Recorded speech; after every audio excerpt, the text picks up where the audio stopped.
Hello, good morning जी। तो देखिए, ये जो आज YouTube पे मैं आपके सामने दिखाई दे रहा हूँ, ये सभी के लिए है। मतलब केवल स्टूडेंट्स नहीं, बल्कि स्टूडेंट्स के पेरेंट्स सभी के लिए, मतलब यहाँ पर जो भी एक इन्फॉर्मेशन है वो दी जा रही है कि भाई वर्तमान परिस्थिति अपन जो देख रहे हैं, बिल्कुल हम लोग अनफेवरेबल कंडीशन में सर्वाइव कर रहे हैं, बिल्कुल प्रतिकूल परिस्थितियों में जीवन यापन हो रहा है हमारा, ये कोरोना वायरस के कारण। लेकिन अपने को जीवन की गतिशीलता को भी बनाए रखना है, ठीक है। मतलब भाई सबसे पहला कॉन्सेप्ट तो ये है कि भाई जो भी हमारे देश की जो गाइडलाइंस है या जो राज्य की जो गाइडलाइंस है कि कोरोना से अपने आप को हम कैसे बचाने का प्रयास करें, तो जो भी आपको गाइडलाइंस दी जा रही है कि भाई आप मास्क का उपयोग कीजिए, सैनिटाइज़र का इस्तेमाल कीजिए, सैनिटाइज़र के स्थान पर ज़्यादा अच्छा है कि आप हैंड वॉश या साबुन का इस्तेमाल करें, वो आपके लिए बेटर होगा। और साथ ही भाई जो भी आपका लॉकडाउन वगैरह होता है तो उसके नियमों का पालन कीजिए। आप जब तक घर के अंदर हैं तभी तक आप सुरक्षित हैं, इस विचारधारा को ध्यान रखिए।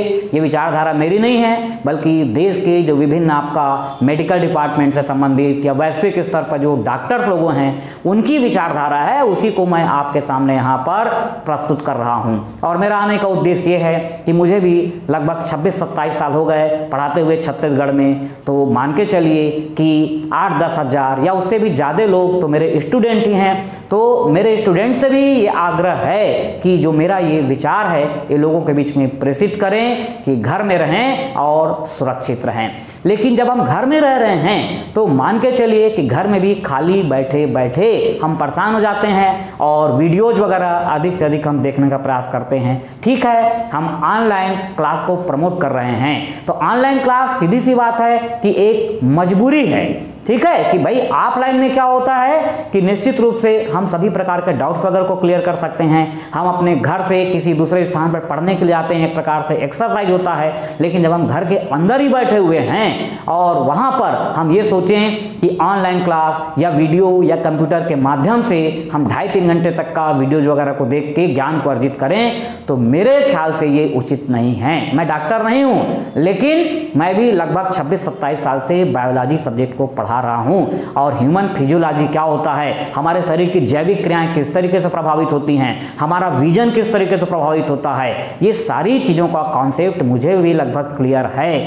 तो एक बहुत छोटा सा कॉन्सेप्ट मैं आपको बता रहा हूं यहाँ पर कि भाई ये जो हमारा नेत्र के अंदर में हमारा जो लेंस है, नॉर्मल कंडीशन में क्या होता है कि हमारा ये जो लेंस है इस तरीके से होता है। ये लेंस हमारा क्या है, ध्यान रखेंगे, ये आपका कॉन्वेक्स है। ये लेंस क्या है, आपका कॉन्वेक्स है। तो जब हम किसी पास की वस्तु को देखते हैं तो पास की वस्तु को देखने के लिए हमारा लेंस क्या हो जाता है, उत्तल हो जाता है, कॉन्वेक्स हो जाता है। और दूर की वस्तु को देखना होता है तो जो मसल्स है उसके संकुचन या तनाव के कारण वो ऐसा करके अवतल हो जाता है। मतलब ये जो हमारा लेंस की स्थिति है, यदि हम पास की वस्तु देख रहे हैं तो ये उत्तल रहेगा या क्या रहेगा, आपका कॉन्केव रहेगा, उत्तल रहेगा या एक मिनट ना, हाँ, उत्तल या क्या रहेगा आपका, ये कॉन्वेक्स रहेगा। कॉन्वेक्स मतलब क्या हो गया आपका, ये उत्तल।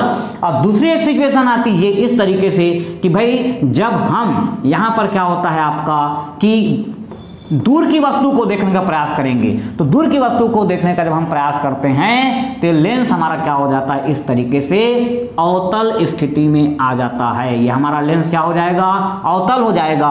और पास की वस्तु को अपन देख रहे थे, हमारा लेंस क्या होगा, ये उत्तल होगा। बहुत जनरल कॉन्सेप्ट है ये। तो ये लेंस उत्तल हो रहा है या अवतल हो रहा है, तो भाई यदि ये लूज पड़ेगी मसल्स तो ये उत्तल हो जाएगा, और मसल्स में यदि खिंचाव पड़ेगा तो ये क्या हो जाएगा, आपका अवतल हो जाएगा। बहुत सामान्य तरीके से आप देखिए कि भाई हम किसी पास की वस्तु को देख रहे हैं तो ऐसा करके हम देख रहे हैं, तो ऐसा देख रहे हैं, मतलब हमारा लेंस क्या हो चुका है, उत्तल हो चुका है, कॉन्वेक्स हो चुका है। और दूर की वस्तु को देख रहे हैं हम ऐसा करके तो लेंस क्या हो जाता है, अवतल हो जाता है। मतलब पास की वस्तु को देखना या दूर की वस्तु को देखना, ये हमारी जो सिलियरी मसल्स है उस मसल्स के के वर्किंग के ऊपर डिपेंड करता है। और आप बहुत सामान्य तरीके से सोचिए, यदि हम लगातार मोबाइल को ऐसा देख रहे हैं तो हमारा लेंस क्या होगा, उत्तल ज्यादा रहेगा और धीरे धीरे जो मसल्स का वर्किंग करने की कैपेसिटी है वो क्या हो जाएगी, डिक्रीज होते चले जाएगी। और रिजल्ट हमको क्या मिलेगा कि हम पास की वस्तु को तो देख पाएंगे लेकिन दूर की वस्तु फिर अपने को देखने में क्या है, प्रॉब्लम आने लग जाएगी। और दूर की वस्तु जब देखने में प्रॉब्लम आने लगती है तो उस स्थिति को अपन क्या बोलते हैं, निकट दृष्टि दोष कहा जाता है। इसमें उल्टा रहता है कि भाई हमने निकट दृष्टि दोष बोला तो निकट दृष्टि दोष बोलने का मतलब क्या है कि निकट की वस्तु अपने को स्पष्ट दिख रही है, दूर की वस्तु स्पष्ट वहां पर अपने को दिखाई नहीं दे पाती है। इस कंडीशन को अपन क्या बोल देते हैं, मायोपिया के नाम से जाना जाता है, ये ध्यान रखना। तो ज्यादा चांसेज मायोपिया के आपके क्या हैं, बढ़ने के चांसेज रहेंगे। तो ठीक है कि भाई हम खाली बैठे हैं, ज्ञान अर्जित करना है जरूरी है, लेकिन ज्ञान अर्जित करने के साथ साथ अपने स्वास्थ्य को भी आपको ध्यान देना है। ठीक है। दूसरा क्या होता है कि जब हम घर में रहते हैं तो निश्चित रूप से मान के चलिए कि भाई मतलब हर किसी के पास इतना बड़ा मकान नहीं कि उसका खुद का अपना गार्डन हो या बड़ा एक हॉल हो जहां पर कि वो टहल सकता है। बहुत से ऐसे लोग भी हैं जिनको 2 कमरे में जीवन यापन करना रहता है, तो भी ये कोशिश करें कि अधिक समय एक स्थान पर बैठे ना रहें, बल्कि जो भी आपके पास स्पेस है उसमें चहलकदमी कीजिए या घर में जो बच्चे वगैरह हैं उनके साथ में आप मनोरंजन कीजिए, इंटरटेनमेंट करिए। मतलब किसी प्रकार से ये जो विपरीत परिस्थिति चल रही है इसके समाप्त होने का इंतजार करें। और मान के चलिए ये तो भाई एक प्राकृतिक आपदा है, मतलब इसको हम मानवजनित माने या प्राकृतिक आपदा बोले ये तो अभी अपन क्लियर नहीं कर सकते हैं, लेकिन फिर भी एक आपदा है और इस आपदा का अपने को सामना करना है। तो उस आपदा का सामना करने के लिए जरूरी है कि हम अपना जो इम्यून सिस्टम है या जो हमारे शरीर की प्रतिरोधक क्षमता है उसको भी हम विकसित करें। ठीक है। मतलब मान के चलिए कि भाई पढ़ाई जरूरी है, लेकिन उससे पहले जरूरी क्या है, हमारा स्वास्थ्य। तो अपने स्वास्थ्य को ध्यान में रख करके आप पढ़ेंगे तो कोशिश यही करना है अपने को कि हम बहुत ज्यादा ज्ञान अर्जित करने के चक्कर में, ऑनलाइन वीडियोज के चक्कर में हम ना पढ़ें। मतलब भाई आप 2 पार्ट में देख लीजिए, भाई एक बार आप आधा घंटा सुबह के समय देख लीजिए, एक बार आप आधा घंटा शाम के समय देख लीजिए। वर्तमान परिस्थिति में यही मतलब एक अनुकूल होगा। और बहुत से लोग सोचते हैं कि मेरे ज्ञान अर्जित करना है, पढ़ना है, वो 2.5, 3, 4 घंटे ऑनलाइन वीडियोस को देखेंगे तो मान के चलिए कि ज्ञान तो आप अर्जित कर लेंगे, लेकिन इस ज्ञान का जब उपयोग करने का समय आएगा तो आप शायद शारीरिक रूप से उतना सक्षम ना रहें। मैं खुद मतलब ऑनलाइन क्लास मतलब लोगों को जानकारी देता हूं, लेकिन जरूरी ये भी है कि उसके जो नकारात्मक परिणाम है उससे भी आपको अवगत कराया जाए।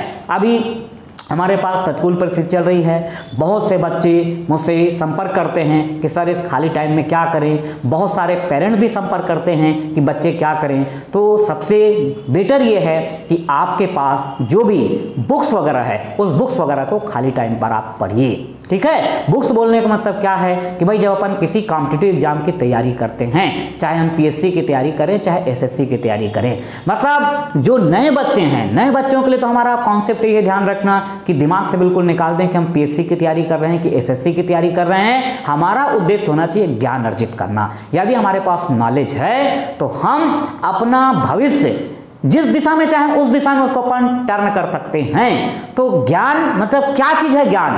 तो ज्ञान मतलब भाई लोग पूछते हैं मुझे पढ़ना है, क्या पढ़ूं मैं?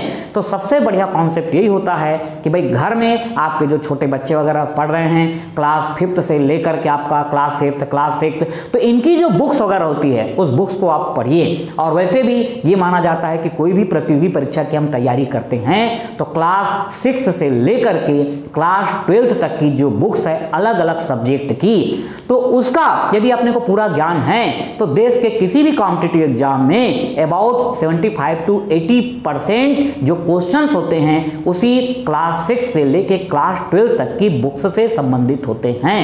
तो जो नए बच्चे मतलब खास करके जो ग्रेजुएट हो चुके हैं तो उनके दिमाग में रहता है कि हम क्या तैयारी करें, क्या नोट्स बनाएं, कई प्रकार के प्रश्न उनके दिमाग में आते हैं। तो उनके लिए मेरा सजेशन यही है कि भाई पहले जब अपन पढ़ते हैं एक लॉर्ड मैकाले का नाम सभी लोगों ने सुना होगा। तो लॉर्ड मैकाले ने अपना शिक्षा पद्धति के सुधार के लिए उन्होंने अपना रिपोर्ट प्रस्तुत की थी। तो उन्होंने क्या है कि अपना जो मॉडल दिया था उसमें उन्होंने क्या है आपका 3R मॉडल दिया था। क्या मॉडल दिया था उन्होंने? 3R model. तो जो 3R मॉडल है, ये 3R मॉडल क्या चीज़ है इसको आप देखिए भाई। 3R मॉडल मतलब इस 3R का मतलब क्या है आपका, ये रीडिंग, ये क्या है आपका रीडिंग। दूसरा आपका क्या हो गया, ये राइटिंग, ये R का मतलब यहाँ पे क्या है आपका राइटिंग, ठीक है। और थर्ड वाले R का मतलब क्या होता है आपका यहाँ पर एरिथमेटिक। थर्ड वाले R का मतलब क्या है आपका, ये एरिथमेटिक, मतलब अंक गणित से संबंधित कि एक सामान्य बौद्धिक क्षमता होना चाहिए। मतलब शिक्षा का जो मूल आधार है, शिक्षा का मूल आधार क्या है कि व्यक्ति को मतलब पढ़ना आना चाहिए अच्छे तरीके से, लिखना अच्छे तरीके से आना चाहिए, और एक बौद्धिक क्षमता उसके पास होना चाहिए कि अंकों का उसको ज्ञान हो कि ये प्लस है, ये माइनस है, ये मल्टीप्लिकेशन है, ठीक है। तो ये तीन चीजों को आप मतलब ज्ञान को पहले अर्जित कीजिए, ठीक है। अब इसके बाद क्या आता है कि यदि ये तीन क्षमता आपके पास है तो आप अपने चॉइस का कोई भी सब्जेक्ट को आप उठाइए। भाई अलग अलग चॉइस होती है, किसी को साइंस पढ़ना अच्छा लगता है, किसी को ज्योग्राफी पढ़ना अच्छा लगता है, किसी को हिस्ट्री पढ़ना अच्छा लगता है। तो जो भी क्लास 6 की जो बुक्स वगैरह है, खास करके अपन एनसीईआरटी की बुक्स वगैरह की बात करते हैं, तो एनसीईआरटी की बुक्स को उठा करके आप पढ़िए। मतलब बहुत से बच्चे क्या बोलते हैं कि मैं पढ़ता हूं मेरे को कुछ समझ में नहीं आता है, तो आप ये ध्यान रखिए कि भाई एक बार दो बार पढ़ने से आपको कुछ भी समझ नहीं आएगा। आप उस पर्टिकुलर टॉपिक को या जो निर्धारित पेज आपने कर लिया कि भाई मेरे को 1 से 5 पेज तक का पढ़ना है, उसको आप 4-5 बार पढ़िए। जब 4-5 बार पढ़ेंगे तो अपने आप उसका पूरा कॉन्सेप्ट आपका क्लियर हो जाएगा। और ये मान के चलिए कि इस प्रोसेस को जब आप कंटिन्यू रखेंगे तो लगभग 1-1.5 महीने के बाद फिर सारी चीजें आपको क्या है समझ में आने लग जाएंगी। क्योंकि होता क्या है देखिए कि भाई किसी एक सब्जेक्ट को पढ़ करके हम ज्ञान अर्जित नहीं कर सकते हैं, क्योंकि प्रत्येक सब्जेक्ट कहीं ना कहीं दूसरे सब्जेक्ट से भी जुड़ा हुआ है। तो एक अच्छा ज्ञान अर्जित करने के लिए या अपनी लेखन शैली में मतलब विकास करने के लिए या सुधार लाने के लिए अपने को विभिन्न प्रकार की जो मतलब सब्जेक्ट हैं, विभिन्न प्रकार के सब्जेक्ट हैं, उनका अपने को ज्ञान होना चाहिए। कि कोई ये बोले कि मैं केवल संविधान पढ़ लूंगा तो संविधान पढ़ने से मुझे एक अच्छा ज्ञान प्राप्त हो जाएगा, नहीं। संविधान को समझने के लिए आपको जो भारतीय स्वतंत्रता संग्राम है या जो आधुनिक भारत का इतिहास है वो भी आपको पढ़ना पड़ेगा कि देश में संवैधानिक विकास कैसे हुआ, संविधान का निर्माण कैसे हुआ। तो ये सब चीज को जब आप समझेंगे तब क्या है कि आप ज्ञान की जो पूर्णता है उसकी तरफ मतलब अग्रसर हो पाएंगे।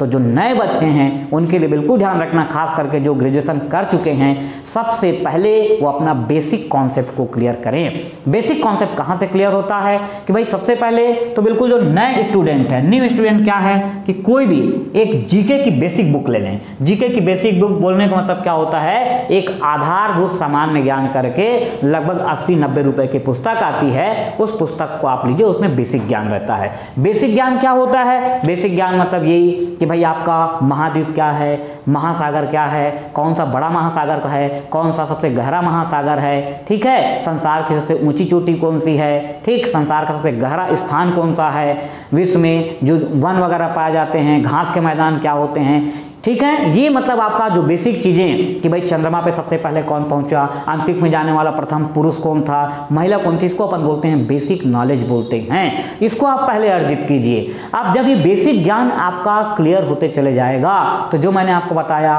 कि 6th क्लास से लेकर के जो आपका एनसीईआरटी की बुक्स है 12th क्लास तक की, उस बुक को आप पढ़िए। मतलब नोट्स बनाने की प्रक्रिया अभी आप नहीं कीजिए, सबसे पहले आप एक बेसिक नॉलेज को गेन कीजिए। और जब बेसिक नॉलेज आपके पास हो जाएगा कि भाई आपको फटाफट मालूम रहेगा कि ये देश इस महाद्वीप में स्थित है, इसकी राजधानी ये है, इस देश की मुद्रा ये है, इस देश का जो नेशनल फ्लैग है, जो वहाँ का तिरंगा है, वो मतलब जो भी नेशनल फ्लैग वहाँ का है वो किस तरीके से है, वहाँ की पार्लियामेंट या वहाँ की संसद को अपन क्या बोलते हैं। बेसिक नॉलेज जब आपका क्लियर हो जाएगा तब आप फिर आप बुक्स में जाएंगे। बुक्स को एक एक लाइन आप पूरा पढ़ते जाइए। तो पुस्तक को जब एक एक लाइन आप पढ़ेंगे, ऐसा आपको मान के चलना है कि कम से कम 2.5-3 महीने तक का इस प्रोसेस को कीजिए, तब आपका जाकर के बेसिक नॉलेज क्लियर होता है। मतलब आप उसी चीज को पढ़ेंगे जिसको पहले आप पढ़ चुके हैं, लेकिन उस समय आपका उद्देश्य क्या था कि केवल एग्जाम में परसेंटेज बनाना। तो परसेंटेज तो हमने बना लिया 90%, लेकिन आप खुद सोचिए कि जो 90% वाला बच्चा है, आज एक सिंपल आप कि भाई जो 90% आया, जो 100% आपका रिजल्ट लाया है, आप उससे जा करके 2 क्वेश्चन पूछिए कि भारतीय पार्लियामेंट के बारे में क्या जानता है, लोकसभा क्या होती है, राज्यसभा क्या होती है, प्रेसिडेंट वर्किंग किस तरीके से करता है, आपका ग्राम पंचायत क्या होती है, उसका जो क्षेत्र है वो कौन से नगर निगम में आता है। मैं उम्मीद करता हूं कि बिल्कुल भी वो इन प्रश्नों का आंसर नहीं दे पाएगा। मतलब इन प्रश्नों को हम कब समझ पाते हैं, जब हम ये डिसाइड कर लेते हैं कि हम वास्तव में प्रतियोगी परीक्षा की तैयारी कर रहे हैं, कॉम्पिटिटिव एग्जाम की जब हम तैयारी कर रहे हैं, ये जब हम सोच करके तैयारी करते हैं, तभी हम उन चीज़ों को गहराई से समझ सकते हैं। तो नए बच्चों के लिए जो पीएससी प्रारंभिक परीक्षा की तैयारी करना चाहते हैं या एसएससी की तैयारी करना चाहते हैं, उनके लिए मेरा सजेशन यही है कि पहले एक बेसिक नॉलेज की बुक को खरीदें और डिसाइड करें कि रोज़ मेरे को 1 घंटा इसमें से टाइम को कवर करना है। टाइम को डिसाइड कीजिए। दूसरा, आप ये डिसाइड कीजिए कोई भी कि भाई ये भूगोल की एक पुस्तक है, भारत का भूगोल है या विश्व का भूगोल है, उस भूगोल की पुस्तक को आप पढ़िए। मतलब 4-5 महीने तो केवल आप पढ़िए और उस ज्ञान को अर्जित कीजिए। और 4-5 महीने पढ़ने के बाद जब आपको एक बेसिक नॉलेज क्लियर हो जाएगा, तब आप ये डिसाइड करना कि मैं पीएससी की तैयारी करूं कि यूपीएससी की तैयारी करूं या मैं एसएससी की तैयारी करूं। अब यहां पर होता क्या है कि बच्चा कुछ भी नहीं जान रहा है और तुरंत आके बोलता है सर मेरे को पीएससी की तैयारी करना है या मैं दिल्ली जा रहा हूं यूपीएससी की तैयारी करने के लिए। तो भाई सीधी सी बात है, आपका बेसिक नॉलेज ही क्लियर नहीं है और आप क्या है कि बड़े बड़े इंस्टीट्यूट में दिल्ली वगैरह में या राजस्थान वगैरह आप चले जाते हैं, आपका बेसिक नॉलेज क्लियर नहीं है, तो वहां पे तो भाई मतलब पूरा एक लेक्चर थ्रू आउट दिया जा रहा है, तो उस लेक्चर को आप कैसे कैच कर पाएंगे। तो इसीलिए क्या होता है कि बहुत से बच्चे आपका दिल्ली चले जाते हैं, कोई इलाहाबाद चले जाता है, 4-5 साल तक का वहां पर अपना पढ़ते हैं, लेकिन वास्तव में उनको समझ में ही नहीं आता कि क्या पढ़ाया जा रहा है, क्योंकि उसका कारण क्या है कि उनका बेसिक नॉलेज बिल्कुल भी नहीं है। तो वैसी स्थिति मत आए। जो बच्चे मेरे संपर्क में आते हैं, मैं तो उनको यही सजेस्ट करता हूं कि पहले आप 5-6 महीना बेसिक नॉलेज को अपना क्लियर कीजिए, या कभी आपने 6th क्लास से लेकर 12th क्लास तक का जिन पुस्तकों को पढ़ा था, उन पुस्तकों को आप रिवीजन कीजिए, अपना ज्ञान को आप जो रिफ्रेश कीजिए। उसके बाद फिर आप डिसाइड करना कि मेरे को पीएससी का एग्जाम देना है या कौन सा एग्जाम देना है। ठीक है, मतलब नए बच्चों के लिए बिल्कुल मैं नहीं बोलूंगा कि मतलब अभी एग्जाम कोई दें, अपना पहले वो 5-6 महीना अपना बेसिक तैयार करें। बेसिक तैयार करने के बाद फिर विभिन्न एग्जाम के पैटर्न को देखिए कि भाई पीएससी एग्जाम का पैटर्न क्या है। ठीक है, मतलब एग्जाम के पैटर्न को समझने के लिए उनके जो प्रीवियस ईयर एग्जाम के क्वेश्चन पेपर्स हैं, उस क्वेश्चन पेपर के पैटर्न को आप देखिए कि भाई आपको पीएससी का तैयारी करना है तो छत्तीसगढ़ पीएससी जो आपका पिछले 6-7 साल के दौरान एग्जाम हुए हैं, उनके क्वेश्चंस को देखिए, क्वेश्चन का पैटर्न क्या है, किस चीज को पढ़ने से हमको एग्जाम में क्वेश्चंस कवर होता है।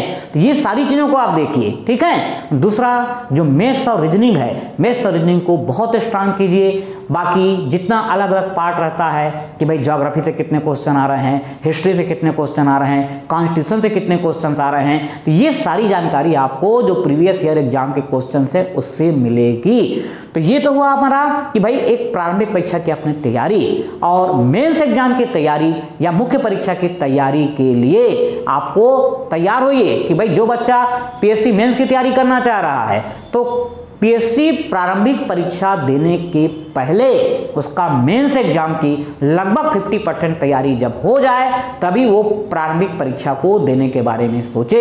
अधिकांश लोग क्या करते हैं कि पीएससी प्रारंभिक परीक्षा की तैयारी हो गई लेकिन मुख्य परीक्षा की तैयारी नहीं है। अब वो पीएससी प्रारंभिक परीक्षा तो पास कर लिए, लेकिन पीएससी प्रारंभिक परीक्षा पास करने के पश्चात मेंस एग्जाम की तैयारी के लिए या उसका प्रॉपर नोट्स तैयार करने के लिए समय नहीं मिल पाता है। तो बेटर यही है कि अपने आप को पहले प्रारंभिक परीक्षा के अकॉर्डिंग आप तैयार कीजिए, उसके पश्चात मेंस एग्जाम की आप 50% तैयारी आपकी कंप्लीट हो जाए, उसके पश्चात फिर आप क्या है प्रारंभिक परीक्षा को दीजिए। तो जब आप प्रारंभिक परीक्षा देंगे तो रिमेनिंग पार्ट है जो मेंस एग्जाम का, वो आप क्या है कवर कर पाएंगे।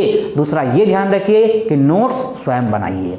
अगर में किसी दूसरे कोचिंग इंस्टीट्यूट का, किसी दूसरे व्यक्ति के द्वारा बनाए गए नोट्स के ऊपर आप निर्भर मत रहिए। आप मेंस एग्जाम के क्वेश्चन पेपर को देखिए कि भाई क्वेश्चन पूछ क्या रहा है, जैसा क्वेश्चन पूछा जा रहा है उसके अकॉर्डिंग ही आप मतलब सोच करके उसके आंसर को लिखने का प्रयास कीजिए। तो धीरे धीरे मतलब ये क्वालिटी आपके अंदर डेवलप हो जाएगी कि आप मतलब प्रारंभिक परीक्षा की तैयारी कैसे करेंगे, मुख्य परीक्षा की तैयारी किस तरीके से करेंगे। तो ये तो था एक मतलब बेसिक कि हम किस तरीके से पढ़ते हैं। और जो नेक्स्ट वीडियो मेरा आएगा उसमें अभी जो मेरा टारगेट है वो टारगेट ये है कि बच्चे जो घर में बैठे हुए हैं उनको थोड़ा बहुत ज्ञान जो मैंने अर्जित किया है वो उपलब्ध कराऊं। और ये ध्यान रखेंगे कि जो मैं ज्ञान आपको दे रहा हूं तो इसका कोई ऐसा शुल्क अगर आपको देना नहीं है, ये विपरीत परिस्थिति में केवल जन कल्याण के उद्देश्य से किया जा रहा एक सकारात्मक कार्य है। तो जो बच्चे पीएससी मुख्य परीक्षा की तैयारी कर रहे हैं ध्यान देना, नेक्स्ट वीडियो में मैं उनको जो पीएससी मुख्य परीक्षा का 5वें नंबर का पेपर है, 5वें नंबर का पेपर मतलब जो कि पिछले साल नया जुड़ा है, जिसमें है आपका भारतीय अर्थव्यवस्था, भारत का भूगोल, छत्तीसगढ़ की अर्थव्यवस्था और छत्तीसगढ़ का भूगोल, इससे संबंधित मैं आपको जो क्वेश्चंस हैं उसको एक्सप्लेन करूंगा और साथ में इस सब्जेक्ट को हम कैसे तैयार करें उससे संबंधित आपको जानकारी मैं उपलब्ध कराऊंगा। तो ठीक है, नेक्स्ट वीडियो में फिर अपनी मुलाकात होगी।